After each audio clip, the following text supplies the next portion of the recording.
قیامت کا مطلب کیا ہے؟ دنیا کے اس نظام کو لپیٹ دینا. یہ سورج ہے یہ بے نور ہو جائے گا، چاند ہے یہ ختم ہو جائے گا، پورا یہ نظام فلکی ہے یہ ختم ہو جائے گا. اس زمین کو اللہ تعالیٰ لپیٹ دے گا. سور جب پھونکا جائے گا قیامت کا تو یہ سب کچھ ختم ہو جائے گا. قرآن کریم میں مختلف آیات کو سامنے رکھتے ہوئے مفسرین فرماتے ہیں کہ 3 دفعہ سور پھونکا جائے گا. پہلی مرتبہ جب سور پھونکا جائے گا تو اس کو کہتے ہیں نفخہ فزع. اس سور کے پھونکے جانے سے سب لوگ گھبرا اٹھیں گے. دوسرا جو سور پھونکا جائے گا جس کا ذکر اس آیت میں ہے وہ ہے نفخہ صاعق، کہ اس نفخے کی وجہ سے لوگ بے ہوش ہو جائیں گے. جو لوگ اس وقت زندہ ہوں گے ان پر موت طاری ہو جائے گی. اور تیسرا جب سور پھونکا جائے گا وہ ہے نفخہ قیام، کہ اس کے بعد پھر سارے لوگ اٹھ کھڑے ہوں گے. جو ابھی قیامت کے وقت مرے تھے وہ بھی، اور جو سینکڑوں سال پہلے قبروں میں پڑے ہوئے ہیں وہ بھی سب اٹھ جائیں گے. اور پھر کیا ہوگا؟ سب جائیں گے میدان حشر کی طرف. اور کیسے جائیں گے؟ متقی لوگ اعلیٰ سواریوں پر جائیں گے، اور گناہگار لوگ قسم پرسی کی حالت میں جائیں گے. کچھ لوگ پیدل چلیں گے، کچھ لوگ گھسٹتے ہوئے جائیں گے، اور کچھ لوگ چہرے کے بل جائیں گے. جس آدمی کے جیسے اعمال ہوں گے اسی طریقے سے اس کے ساتھ سلوک ہوگا. بعض علماء فرماتے ہیں کہ اسرافیل علیہ السلام نے سور اٹھایا ہوا ہے، اور وہ اتنا بڑا ہے کہ زمین و آسمان گویا سب کچھ اس کے اندر ہے. اور جب وہ سور پھونکے گا تو یہ اس کے اندر جو کچھ ہے وہ سب کیا ہو جائے گا؟ ملیامیٹ ہو جائے گا. یعنی زمین و آسمان سے بھی وہ سور بہت بڑا ہے. اللہ تبارک و تعالیٰ کی قدرتیں اس طریقے سے ہیں کہ اللہ نے اتنی بڑی بڑی مخلوقات پیدا کی.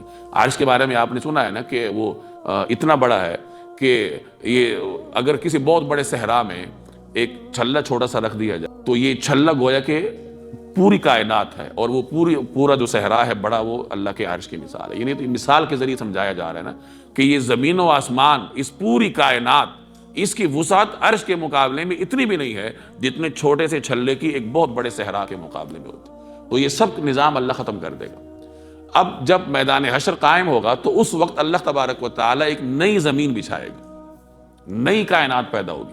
زمین بھی نئے سرے سے بچھائی جائے گی، وہ یہ زمین نہیں ہوگی.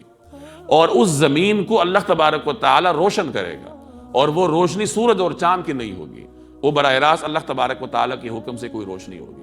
بعض روایات میں آتا ہے کہ جیسے چاندی ہوتی ہے تو چاندی کی طرح چمکیلی زمین اللہ بچھائے گا، اور اس کے اندر سے سلوٹیں اس طرح نکل جائیں گی جیسے قصائی جانور کی کال کھینچتا ہے اور اس کو پھر کھینچ کر سیدھی کرتا ہے. آج تو زمین میں اونچ نیچ ہے نا، کہیں پہاڑ ہے، کہیں ڈھلوان ہے، کہیں اترائی ہے، کہیں چڑھائی ہے. تو قیامت کے دن جو اللہ زمین بچھائے گا وہ سب ایک طرح ہوگی، ایک قسم کی اور چمکدار. اور وہ چمک سورج اور چاند کی نہیں بلکہ اللہ تبارک و تعالیٰ کے حکم سے کسی اللہ کی قدرت پر مبنی کسی نور کی ہوگی. اب اس زمین کے اوپر کیا ہوگا؟ میدان حشر قائم ہوگا. لوگ پیش ہوں گے، ہر ایک کے سامنے اس کا نامہ اعمال ہوگا. ایک ہوا چلے گی اور اس کے چلنے کے نتیجے میں تمام نامہ اعمال اڑ کر لوگوں کے ہاتھوں میں چلے جائیں گے. جو نیک لوگ ہوں گے ان کے دائیں ہاتھ میں چلے جائیں گے خودکار نظام کے تحت، اور جو برے لوگ ہوں گے ان کے بائیں ہاتھ میں چلے جائیں گے. اب نیک لوگ تو خوش ہوتے پھریں گے، جا کے دکھائیں گے کہ دیکھو یہ ہے میرا نامہ اعمال، اقرؤوا کتابیہ، پڑھو آج میرا نامہ اعمال، دیکھو اتنا اچھا نامہ اعمال. اور جو برے لوگ ہوں گے وہ بیچارے حسرت کرتے پھریں گے، منہ چھپاتے پھریں گے. اب اس کے بعد جن کے لیے جہنم لکھ دی گئی ہے تو انہیں ہانکا جائے گا، جیسے جانوروں کو ہانکا جاتا ہے اس طریقے سے ہانکا جائے گا انہیں جہنم کی طرف، اور جہنم کے دروازے ان کے لیے کھل جائیں گے. داروغے انہیں ڈانٹ ڈپٹ کریں گے اور کہیں گے کہ کیا تمہیں دنیا میں سمجھایا نہیں گیا تھا؟ تمہاری طرف پیغمبر نہیں آئے تھے؟ تمہارے لیے اللہ نے ہدایت کے اسباب نہیں پیدا کیے تھے؟ کیوں نہیں تم نے ہدایت حاصل کی؟ ان بیچاروں کے پاس پشیمانی کے سوا اور کیا ہو.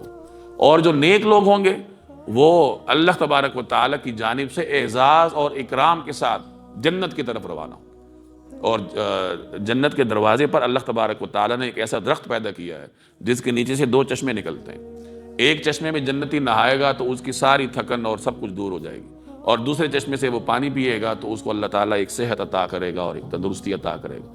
اور پھر جب وہ جنت کی طرف جائے گا تو دروازے اس کے لیے کھل جائیں گے، فرشتے اس کو سلام کریں گے، اس کو تحیات پیش کریں گے، اس کا استقبال کریں گے، اور اس طریقے سے وہ جنت میں داخل ہو جائے گا.